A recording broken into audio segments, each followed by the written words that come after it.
Hello, welcome to Kate's Egg. Today I am in Ontario, Canada. I'm here at Muskoka Lakes Farm and Winery, home of Johnston Cranberries. So I'm going to be showing you a cranberry operation.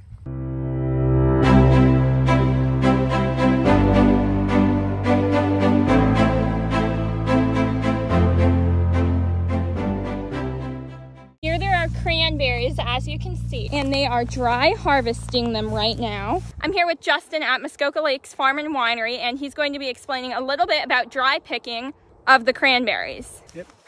Thank you. So this is dry harvesting of the cranberries. Yeah, it is. And there are different types of harvesting. Yeah, there's dry picking, and usually we'll flood the bed too, and then we'll pick it with a different type of machine there. Okay. And what is this machine called? It's a dry picker. There's an actual name for it.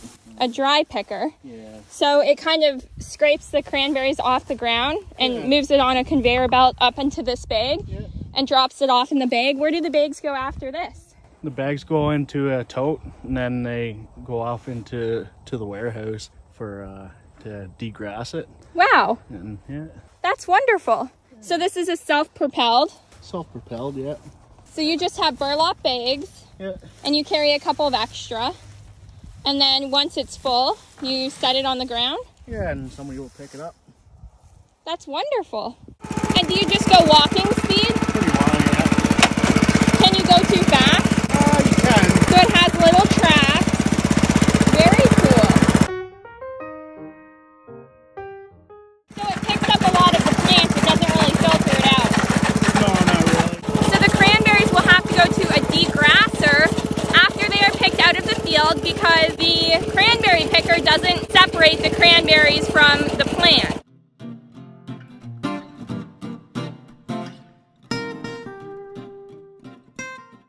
Wow, that's a full bag of cranberries. Yeah.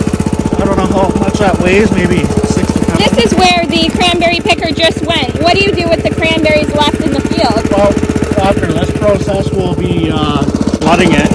Oh, so you dry pick all of the fields and then you flood them Yeah, and we'll to bring get it, whatever's left. Yeah, then we'll bring in a different machine. It'll beat the sides. We'll beat the sides with this machine, kind of knocking them off the vines. That's incredible. Yeah. Well, thank you so much. So this is the cranberry field. They are dry picking, and then they will flood it to get the rest of the cranberries left over. Now I'm here with Robin at the cranberry plunge, and you're going to be explaining a little bit about the plunge. Yeah, so this is the cranberry plunge. We dry harvested these cranberries. What are the different harvesting processes for cranberries? So we do dry picking, which is a long process. It's not necessarily ideal, but it's we get a higher grade of berries because the water is a little bit harder on them. They do tend to absorb water. It's our form of wet harvesting. So we have to flood the beds to do that, and then we also have a beating machine to knock off any berries that got missed in any other process. That's incredible. And I was just over at the dry picking process, and I noticed the dry picker didn't get a lot of the cranberries. What happens to those? So that's what we brought up here because the dry harvesters leave a large percentage of berries behind. So we flood the beds afterwards and go around with the beating machine, and then we bring them here. And we corral them, as you can see in the background. Wow, that's amazing. Thank you so much. Yeah, no worries. I am in the cranberry plunge right now with all of the cranberries. This is what they look like up close. And they were harvested by the dry picking method, which you just saw a moment ago.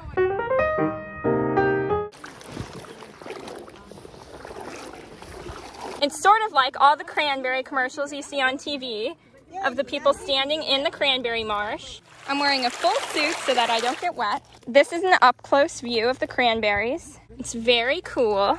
When we wet harvest, we do flood the beds before we pick because the cranberries have little air pockets in them that help them float, and it just kind of helps to detangle them from the vines. Okay. So it's easier for the machine to rake through the vines. And when do you decide to wet harvest rather than dry harvest? Well, we dry harvest earlier on in the season because it's we have better weather. We can't harvest with any moisture in the bed because that's not really the idea of dry harvest. Yeah. Do you assess the field and then determine whether they should be dry harvested or wet harvested? The dry harvest is for the wine, so we get white cranberries that you can see. Depending on the use of the cranberry. Yeah, so it depends on the use of the cranberry, and it's for fresh fruit as well. So once we are done dry harvesting, then we don't have any more fresh fruit. It's all frozen.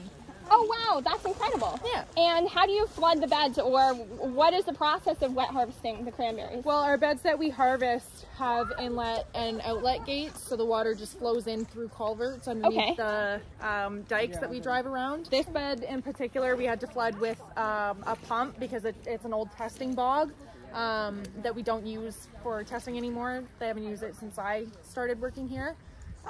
But we use it for the plunge now, because when we had it on an actual cranberry bed that we do grow cranberries on, the foot traffic did a lot of damage to the vines. So it's better down here. Do you flood the bed after the dry picking to get the rest of the cranberries? Yes, we do. Because the dry pickers leave a large percentage of berries behind. So we go around with a beating machine. And then those berries will be frozen. Yeah. Oh wow, that's awesome. This year we're using them in completely for the plunge. Yeah. That's incredible. What's your favorite part of cranberry harvest? Definitely wet picking. It's a lot of fun. Dry picking is a lot more labor intensive, so it's very tiring. It does have its pros and cons, but wet picking is very fun. I mean, not a lot of people would agree, but falling in, it's not all that bad. So it just adds to the experience. Yes, for sure. Yeah. And then dry picking, you use a self-propelled kind of picker. What would be the machine you use for wet harvesting? It's called the Getzinger Retracto Tooth Picker. People love trying to say that. It's a bit wider than the dry pickers, so it's a bit more efficient, and the berries go into boats and then they're lifted out. And what time of year is cranberry harvest usually, and how long does it last? Well, we started harvesting at the beginning of September. We started dry harvest. Okay. Or well, more the middle of September. And then wet picking and the rest of harvest usually goes until late October, early November, depending on the season and depending on the volume of berries that we get. Yeah. And this year we have a lot, so we might be out here pretty late, but we'll see. And cranberries are very labor intensive compared to other crops. Yeah, it is. Here is the cranberry plunge. Hello again. Great, thank you. How are you doing? Good. Got a jam here. So this is called a cranberry picker? Yep. And it's just had a jam, so do you just pull out the cranberry plant? Yeah, some of the vines there, it might be too long and they get jammed up in there. So the picker will just go through and kind of scoop them off the vine. Are they still attached to the vines right now, or are they starting to drop? No, they're still attached. So you only dry pick as many fresh cranberries as you need, and then you'll wet harvest the rest? Yeah. And also the ones that are left behind in this field. Do you ever not dry pick a field and just wet harvest? Yep. How many fields would you say, or how much do you dry pick compared to wet harvest? So you wet harvest all of them, basically. I guess we do, yeah. How many machines would you usually have going in one field? 2, 1, depends on how many people we have. What has been the evolution of the cranberry picker? Is this kind of what it would have looked like 50 years ago? 50 years ago, maybe. They actually have like old rakes and stuff like that too. Really, so rakes? Oh yeah. Come in the field and have like type of almost like a basket type rake. That's awesome. Yeah. Is this the most efficient way to do it? I don't think so. Is there any other machinery that could be used to pick cranberries like this? Yeah, there's a bigger, almost like something like this, but it's almost 3 times the width. Oh, wow.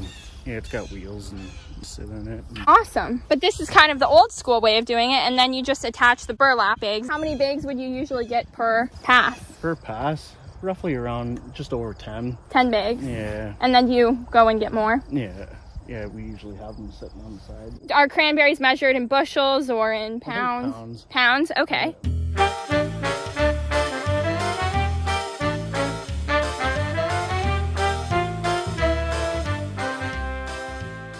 So here is a cranberry bag. These are the cranberries that were just harvested.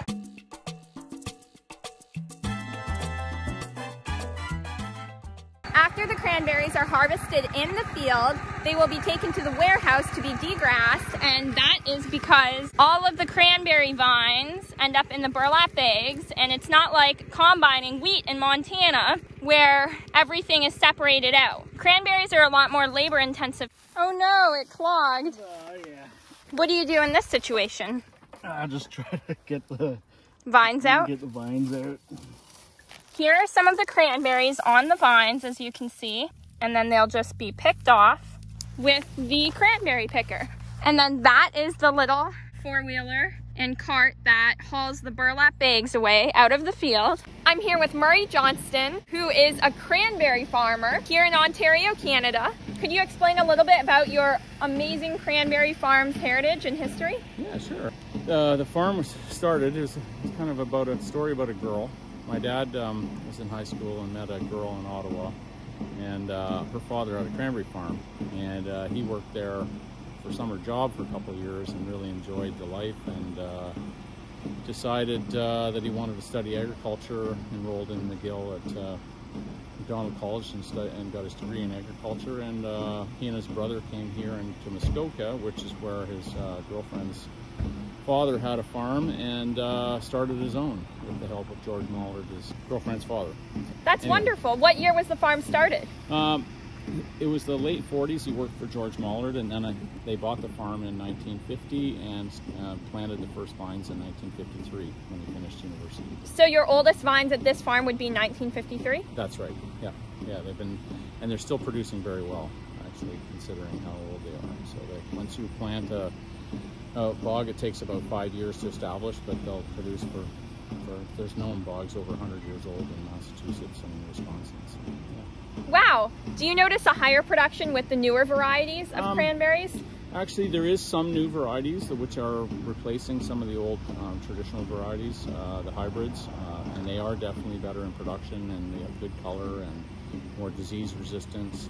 The old varieties still produce better than they did in the old days. In the old days, 50 barrels an acre was a pretty good crop. Now, cranberry growers are seeing 150 to 200 on the old varieties, and some of the new varieties are up to 400 barrels an acre. So, wow. yeah, it's pretty impressive. A barrel is 100 pounds. Oh, okay. So yeah, so it's like 40,000 pounds an acre.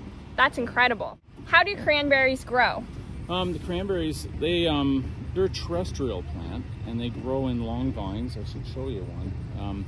They grow in a long vine with uprights, and they grow 3 to 4 inches a year on the uprights, but the vines will grow up to 6 feet to spread. Once you plant them, we take cuttings and we plant them on the ground, and then they spread and fill in the voids and eventually create this mat of vines, and then the uprights will grow every year, and there's a bud that's set in August for next year's crop. So as we're harvesting, the actual bud is there for next year's crop, so we have to protect that and be very careful on the vines. Even though we drive on them, we have to be very, very gentle on them.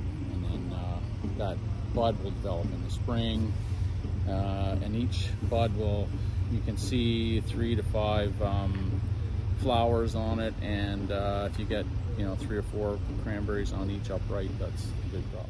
That's very fascinating. Yeah, so it's but yeah, they and they grow in what you would call a bog, you have them in a bog. Right. And then you fill them with water just to harvest. That's right. So they grow well drained during the growing season, and then we flood them a couple times a year, and one of them's at harvest time. Morning.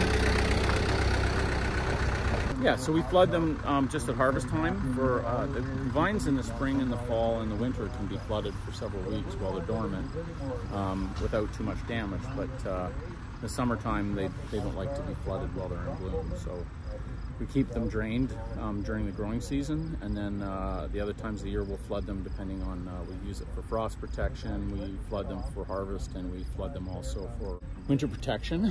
We form a layer of ice on top of the vines in the winter time. We flood them 2 or 3 times to get a good layer of ice, and then we drain out underneath the ice, and then that keeps them dormant for the winter. That's really great. What is the growing season and timeline of the cranberries?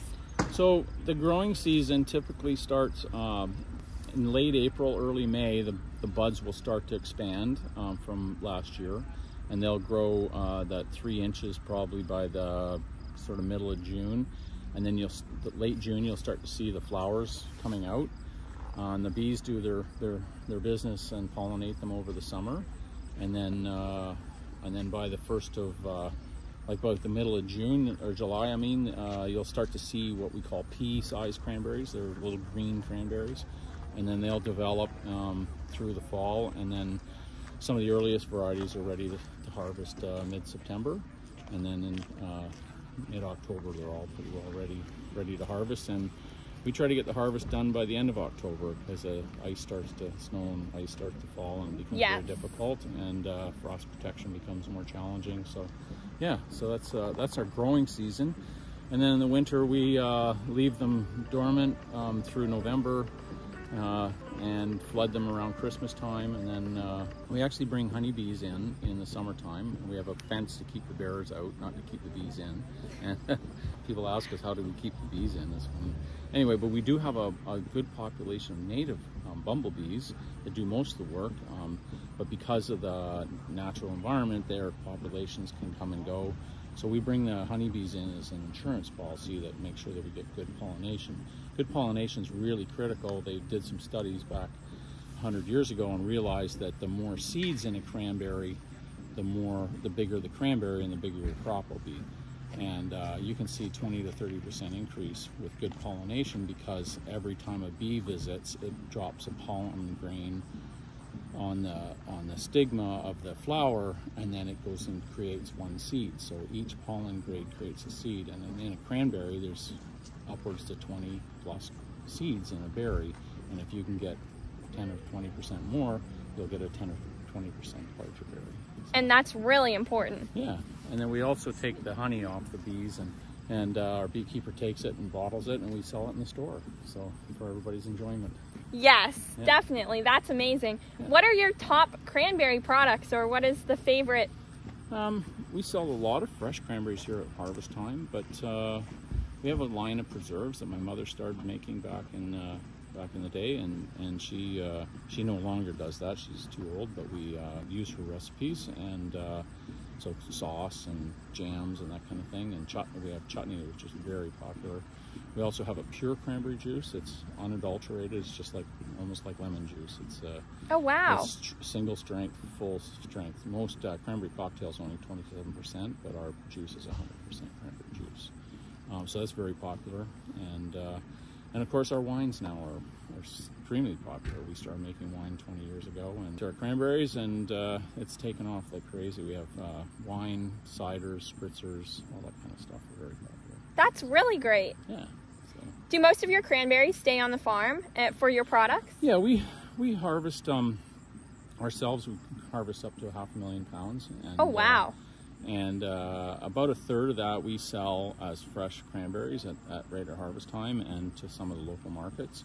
And the other 2/3 we put in the freezer for processing, and at least half of that we bring back here and turn into our own products. The other half of that will go to our processor partners that we partner with to help us press cranberries, or bakeries and that kind of stuff that we work with. So yeah. That's amazing. Yeah. How big is the cranberry farm? Relatively, we're a small farm. We only have 27 acres in production, but our winery's really taken off, and it's a big part of our production. We do quite a bit of tourism activity as well. So we have three experiences this time of year. The plunge, where you go in the hip waders and you go into the cranberries. Yes, which I showed you earlier in the video, and it was incredibly fun. So if you're ever in Ontario, Canada, you definitely have to come to Muskoka Lakes Farm and Winery and do some of the tours. Yeah, so, and then we do the wine tasting and the wagon rides, all sorts of experience. In the wintertime, we started doing a skating trail, a 1.2 kilometer skating trail. So it's all ties in with the winery and the on-farm experience. We want people to come here and enjoy the outdoors, but also learn something and taste cranberries and really embrace the whole experience. Yes, and how cranberries are grown, which I think a lot of people don't know. So it's incredible to be able to eat a cranberry and see the process of growing them and harvesting them. Yeah, so it's fun to share that with people. Yes, yeah. And of course by a wonderful family operation. Yeah, which is the best part. My son North and my wife Wendy and myself run the farm now. I have 4 boys. I still have 3 in school, but the other North is the oldest, and he's helping us now, running our winery and doing our production. So yeah, it's been a great family experience. That's amazing. Yeah. Well, thank you so much. I really appreciate it, and it was a pleasure touring your cranberry farm. Well, that's great, Kate. Nice meeting you. Thank you so much for watching today's video. Make sure to like and subscribe. Okay, bye!